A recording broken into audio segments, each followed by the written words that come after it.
Welcome to the Pencil Bob channel. I hope you enjoy my stories. Please like and subscribe, and hit that notification icon so you never miss out. Now on with the stories. Hi everyone, I just wanted to get a third opinion on this matter. I'll try to spell it out as best I can. Back in September, I received a high water bill that made my stomach drop. As I stared at the numbers, I felt a knot of anxiety tighten in my chest. I knew something was wrong. After a quick inspection, I confirmed my fears. The water meter outside was running, and the leak was not in my house, but in the line outside. I felt a wave of frustration wash over me.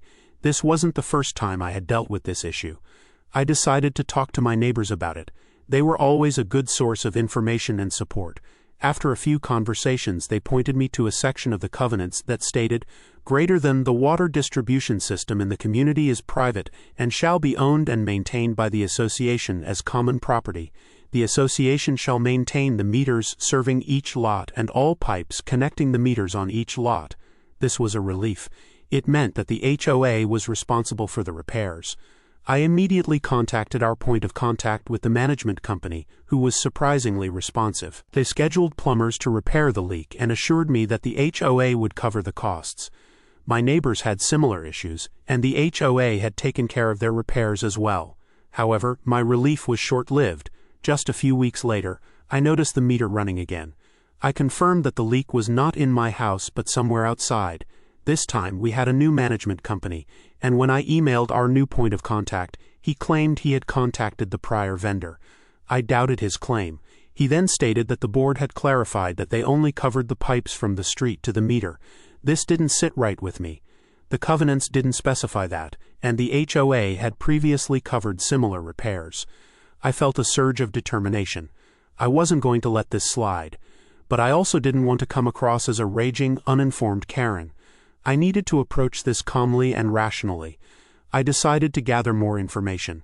I read through the covenants again, focusing on the section about the water distribution system. It clearly stated that the HOA was responsible for maintaining the meters and all pipes connecting the meters on each lot. There was no mention of only covering the pipes from the street to the meter. I also talked to more neighbors to see if they had any similar experiences with the new management company. Many of them were as frustrated as I was. They had also noticed a decline in the responsiveness and reliability of the new management company. With this information in hand, I felt more confident about addressing the issue at the upcoming HOA meeting. I wanted to ask for clarification on the passage in the covenants and present my case calmly and logically. The day of the HOA meeting arrived. I felt a mix of nerves and determination. I knew I had to stick up for myself and my neighbors. As I walked into the meeting room, I noticed a few familiar faces. Some of my neighbors had also shown up to address their concerns. The meeting started with the usual agenda items.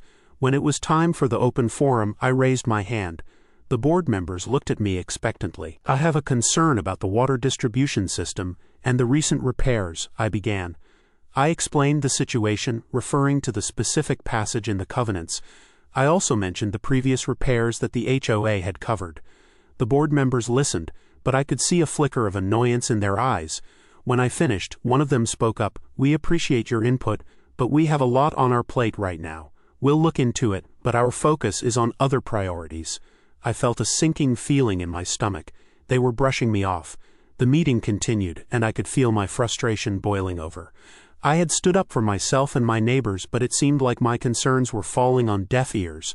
After the meeting, a few neighbors approached me to express their gratitude for speaking up, but I could see the same worry etched on their faces.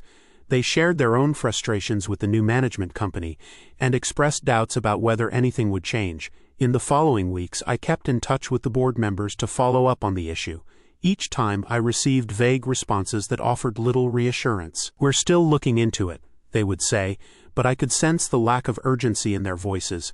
My emails began to feel like they were going into a black hole. As the weeks turned into months, the situation only worsened. The leak continued to run, and my water bill skyrocketed.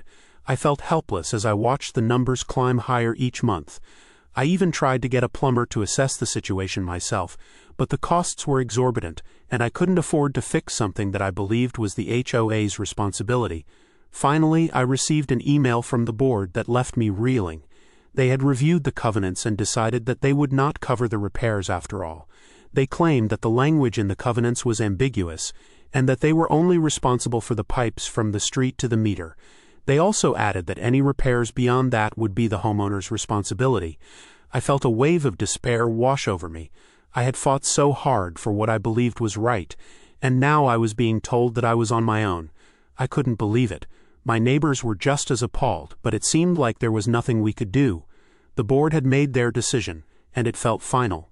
Desperate, I tried to rally support from my neighbors. We organized a small group to confront the board at the next meeting.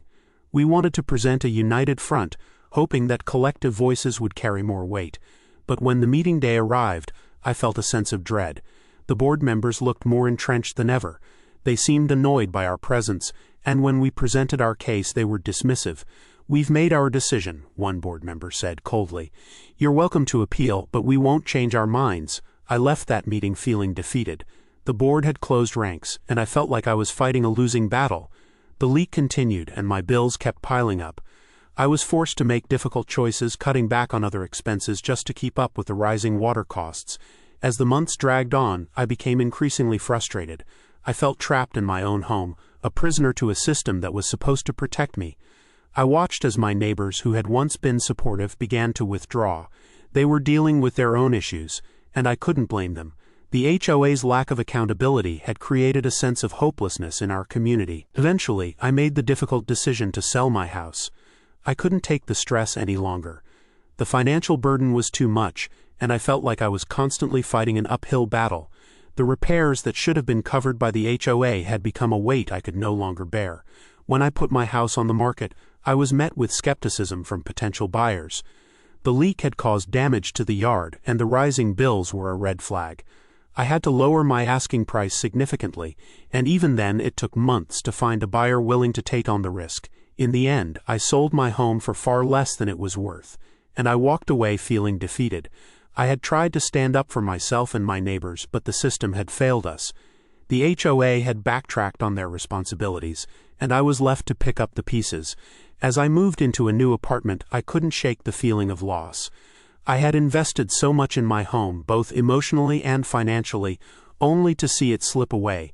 I hoped that others in the community would continue to fight for their rights, but I knew that I had to let go of the anger and frustration. I learned a hard lesson about the complexities of living in a community governed by an HOA.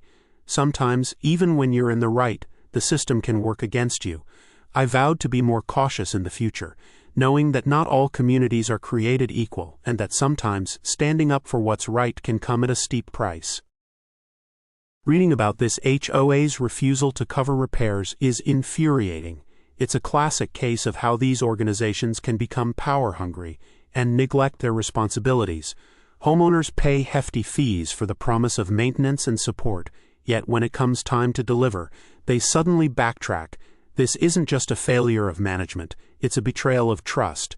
It's outrageous that the board can just decide to ignore the covenants they're supposed to uphold. If I were a homeowner in that community, I'd be furious and ready to rally the other residents to demand accountability. It's time to stand up against these petty tyrants. It's shocking how many HOAs operate like this. They set themselves up as the authority, claiming to protect property values and maintain the community. But when push comes to shove, they leave homeowners high and dry. The fact that they can just reinterpret the rules to suit their convenience is a blatant abuse of power. Homeowners shouldn't have to fight tooth and nail for basic repairs that are clearly outlined in the covenants. This situation is a perfect example of why I would never buy in an HOA community. The risk of dealing with corrupt or incompetent boards is just too high. This story is a prime example of why HOAs are often viewed with such disdain. It's unbelievable that they can just decide not to honor their own commitments, especially when homeowners are relying on them for essential repairs. The lack of accountability is staggering. It's like they think they can just take our money and do whatever they want with it. If I were in that homeowner's shoes, I'd be considering legal action at this point. It's time for these boards to realize that they have a duty to the community, and homeowners deserve better than this kind of negligence.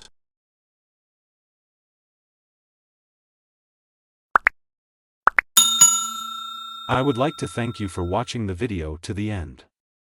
to encourage us to make more videos. Please like, subscribe, comment, as well as share. Check out this other video if you haven't already.